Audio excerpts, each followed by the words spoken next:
Kalungthim pumpin Vahchoi Jouse Leng hatchungnung Pakai Chonse hiding sa hinna pe Vahchoi lom thangvah lom choiat lo Pakai Leng Naphat Thimthu jailan kahilthem Nei hinkho lhagao hinkho Keingoi chin aloupie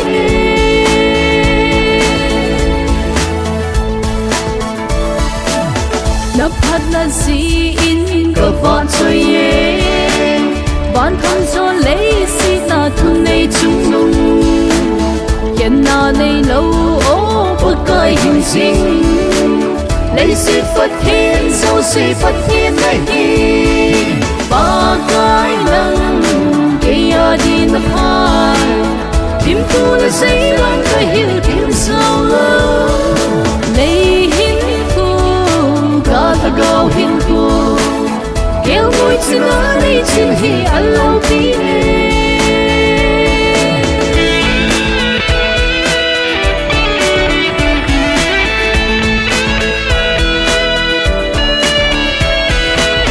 Hilei kholjin na kajo